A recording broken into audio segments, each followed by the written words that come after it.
เอาเลยเนาะพอดีเราทำที่งานของห้องกันเลยเอาโมเฮกมาตุ้มนี่ตุ้มเมียนตุ้มสะไปน้องกันเนาะตัวตัวกันแรงไฟเราตัวเรือท้ามากไกลเนาะตัวเป็น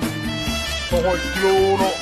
ตัวอยู่ห้องอยู่หน้ามันมาเตะข่าวเป็นหน้าก็กินแล้วไม่ต้องเลยเราที่น้อยเขาที่ลงไปลีน้ำตัวที่ว่าของเขาก็มาเป็นตัวไม่ต้องคณะเนาะตัวมาทางส่วนมาหนึ่งพักส่วน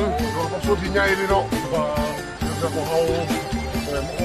ผู้เชี่ยวกันกินมีกันก็เนาะตัวของท้องจะมีเหล้าไม่แป้งมากินน้ำกระดองเลยเนาะคันวิ่งเวลาสาวสุดใจต้มกินน้ำไก่เด้อเด้อเด้อโอ้ส่วนพี่น้องที่มาสู้คนที่เที่ยวเรื่องของเราที่มาจากงานสวยนี่คือพิทักษ์งานหลายไม่ได้มาหา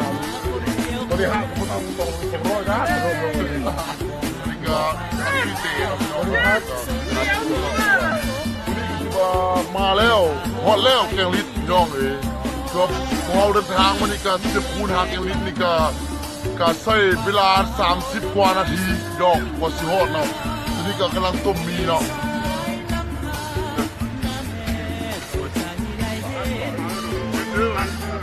ครับว่าตอนนี้ทอดแกงลิตแล้วเนาะว่าผมเพิ่งทานที่เดย์ของเรากับเราเนาะที่กินเหล้าเนี่ยก็มีหลายเวทีเนาะรุ่นเนี่ยรุ่นพวกใส่บนเอาตัวนี้ก็เป็นที่กินเหล้าลำเลียงเนาะเอาหมดเป็นเลยจ่อหอดแล้วตัวนี้ก็ลูกค้าก็มาใส่ดูเลยพี่น้องได้ประมาณโซ่โหดไปรักเลย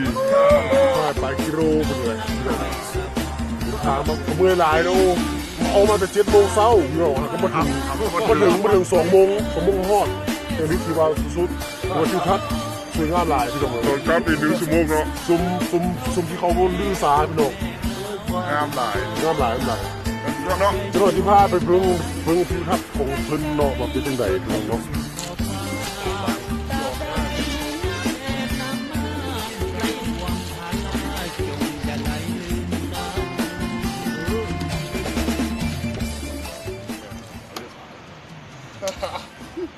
แต่กินนี้ยอดแซ่บดีมันนี่ก็เอาเลยครับลำนี่เลือกเลย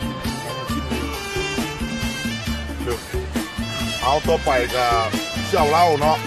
เป็นอะไรกันให้ค่อยเอาเจ้าห้าวหันอยู่ดีมีแหงคมคือได้คมไข่จะมีคุยเด้อชิเต๋